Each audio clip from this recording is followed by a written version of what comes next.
I feel like all of the compassion and brotherhood we could be a part of as a human race is lost because we're so focused on factionalism, trying to figure out who has the exact interpretation which we should follow of any religious book, or whose God is the best, which gods are more dominant than other gods, whose ancestors, whose spirits are strong, connected to this world compared to others. And a lot of the time, it's not even about who's better. Sometimes it's just about, okay, if you don't have this ancestry, or if you aren't from this tribe, if you don't have this heritage in your blood, then you can't do this or that. You stay in your tribe, I'll stay in mine, which is bringing spirituality down to the level of nationalism and tribalism in the worst way, not the positive sides of tribalism, but the negative side, just embracing that. Deciding that human beings will be divided forever. There's no point in trying to unite in any spiritual way. I think that it's best if we see the human spiritual arc relative to history and where we're going as a human race in the light of union. We are all moving forward towards greater understanding of each other and greater implication of our spiritual paths, which the further we go along the spiritual path, we start to realize how everything's similar. I think somebody once said that the more you study, the more you start to realize things are the same. And the less you know, the more you think things are different. Some variation of that. I'm not sure who said it.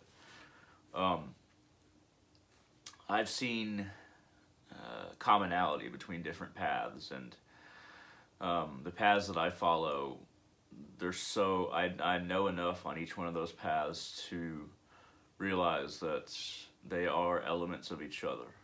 As human beings are elements of each other. We don't exist in a cultural vacuum. No people do, but we like to think of our lineages of ancestors or masters that we follow as being singular, as being isolated.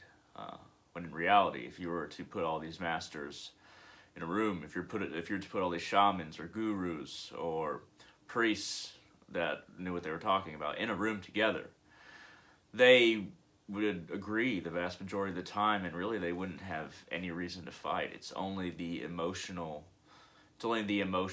factor of attachment and fear of being wrong and fear of something that's different that people fight when it comes down to warfare throughout human history. A lot of the time it doesn't even come down to spirituality. It's more just us versus them, national tribalism type of stuff, that side of tribalism. It's easier to pick something that is... The differences are so obvious that unless you can understand nuance, unless you are willing to dig deep into your paths, those are what will reign supreme in your mind despite your efforts. This is why you have to follow the spiritual path, even if it's a path that has many paths in it, kind of what I'm doing. I don't have a particular one master or one guru or one priest that I subscribe to. I combine all these things into a very individualistic path. In my individualistic path, it's not going to be for everyone. I develop it as I go, what makes sense to me, but that doesn't mean it's going to work for you. You might follow a singular path. You might just be Christian, or just be Norse pagan, or maybe you just want to be a Hindu who believes in Vedanta. Well, if you believe in Vedanta, you kind of believe everything's similar.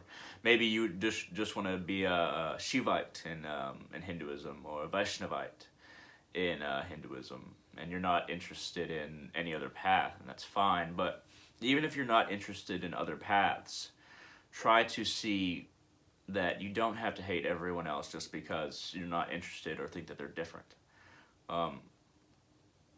We've seen so much hate throughout human history, and at risk of sounding like a hippie, which wouldn't bother me, but I think that there is opportunity for love more now than there has ever been. With the information we have access to, with the connections that we have to one another, the potential for love is vast, and the potential to overthrow hate in our hearts is possible. Um, it's just about choosing what you think, how you think it, and how you relate to other people with different spiritual ideas. I've been I've been vilified very very few people, but the few who have claimed that I don't know anything about this or that, or no, these two paths aren't connected, um, or no, you have to you have to get this knowledge from a teacher or a guru or a priest. You can't just have that knowledge, or you can't just come about it. You have to inherit it from a lineage.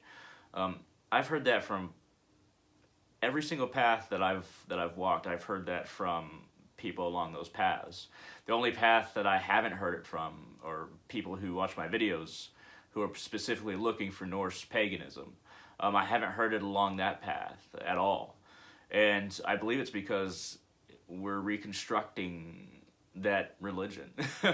It wasn't, you wouldn't even call it a religion. I call it a spiritual tradition. We're reconstructing this spiritual tradition because our Norse ancestors did not write anything down except for here and there. And then a lot of the stuff we have from Snorri Sturluson is, he was a Christian, so he wrote down the tales and the epics and the stories of the gods in relation to Christianity, because he was a Christian. So it's kind of hard to bring somebody down or say, look, this is the authority, you're obviously wrong.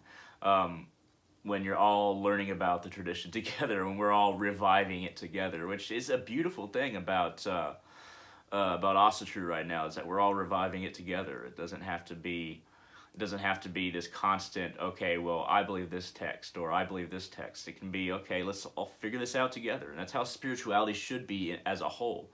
That doesn't mean you have to force it on anybody. That doesn't mean that it's going to work for everybody. But spirituality as a whole, let's just try and understand each other and the gods and the spirits, and try to make this work for ourselves along our path, and make it work for everyone else. And honestly, I do want to leave it there. Thank you very much for watching. I hope this was a little bit of an honest conversation. I try to be as honest as possible and as genuine as possible. Sometimes I get too formal, but I like to take down that veil sometimes. Anyway, thank you very much. Thank you very much for watching. I hope to see all of you on my channel in the future. If you like this video, I'll hit that thumbs up down there. It really helps out the channel. And all of you, have a wonderful day.